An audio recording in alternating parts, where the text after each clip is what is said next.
अस्सलाम वालेकुम, नमस्ते, सत श्री अकाल। पब्लिक भारत न्यूज़ में आप सभी का स्वागत है। मैं हूं आपके साथ आपका मेज़बान नवाब अली हैदर। आइए एक नज़र डालते हैं आज की मुख्य खबरों पर। मैं तो कहूँगा कि हमारी विधायक कहाँ है? देखिए, अब बड़ा इंटरेस्टिंग सवाल पूछा। हालांकि मैं बोलना नहीं चाहता था, लेकिन मजबूरी है क्योंकि आपने सवाल पूछा, इसलिए बोल रहा हूँ। मैं कोई हमारी इनकी सेटिंग नहीं है। मैं जब कन्नौज में एक मंदिर में गया था, कन्नौज में एक मंदिर में गया था मैं। उस मंदिर को गंगा जल से धोया गया था। जिस मुख्यमंत्री आवास में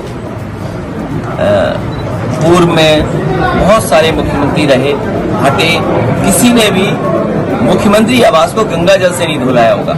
इस बीजेपी के लोगों ने मेरे जाने के बाद उस मंदिर को धुलवाया था गंगा जल से, मुख्यमंत्री आवास को गंगा जल से धुलवाया था। एक बार मैनपुरी में भी इसी तरीके से धुलवाने का काम किया था। बीजेपी वाले बताएं कि मैं तो गंगा में नहा लिया और गंगा किससे धोगे तुम? हमने तो गंगा पानी में स्नान ले लिया, अब बताओ गंगा को कहां से धोगे आप? तो इसलिए लड़ाई बड़ी है।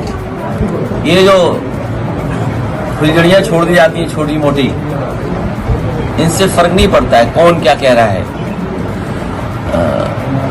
उन्होंने तो एक श्लोक पढ़ा था, याद होगा, भजन भी गाया था, वो तो मैं बोल भी नहीं सकता। उनके विभाग में भ्रष्टाचार पूछ लिया किसी ने कि आपके विभाग में ये कमीशन है, तो उसने एक श्लोक सुना दिया था, भजन गा दिया था उन्होंने। आपको पता होगा क्या भजन गाया था उन्होंने। इसलिए ये सब की बात नहीं है।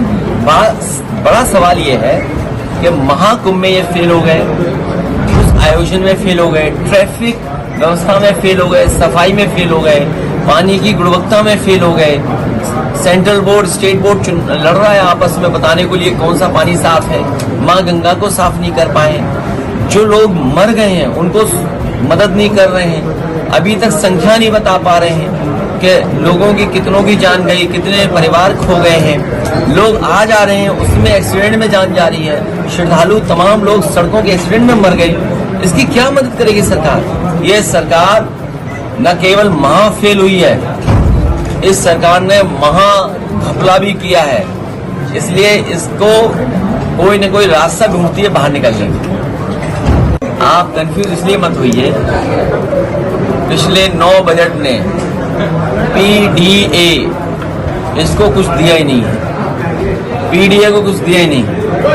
और अगर कुछ मिल भी रहा था तो उनके साथ भेदभाव हो रहा है। बाबा साहब भीमराव अम्बेडकर जी ने ये जो आरक्षण दिया था वो पीडीए के लोगों का सम्मान था, उनका हक था, उसको छीन रही है सरकार लगातार। आप कहीं और मत जाइए। आपने जो सवाल उठाया वो बहुत महत्वपूर्ण सवाल है, रुपए को लेकर के, बजट को लेकर के है।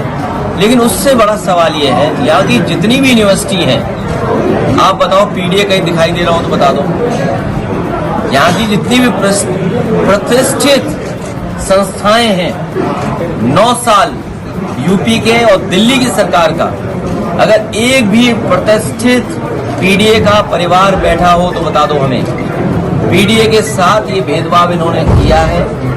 कानपुर में जो संस्थाएं हैं, आप संस्थाएं गिनिए, IIIT संस्थाएं गिनिए, आप कृषि यूनिवर्सिटी संस्थाएं गिनिए, वो Baba Saheb technical university, HBTI, Homi Jehangir Bhabha institute. आप कोई इंस्टीट्यूट निकाल लीजिए, कोई रिसर्च सेंटर निकाल लीजिए, क्या पीडीए का एक भी व्यक्ति वहाँ पोस्टेड है या 9 साल में मिला है? अगर वहाँ पोस्ट नहीं मिली है तो उनसे नीचे मिलने वाली भी जो है, चाहे वो नौकरी हो, चाहे वो सुविधा हो, किसी पीडीए परिवार को नहीं मिला है। ये 400 करोड़ किसी के लिए उनका बजट कम करके अल्पसंख्यकों को देना, ये तो बहुत छोटा सवाल है।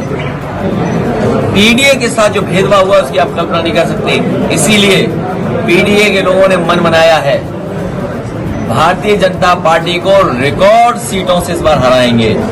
इनकी जो एक विधानसभा में 420 हुई थी, पीडीए की जनता देख रही है, प्रेस के लोग भी देख रहे हैं कि जो 420 की थी, 403 में इनकी 420 नहीं चलेगी।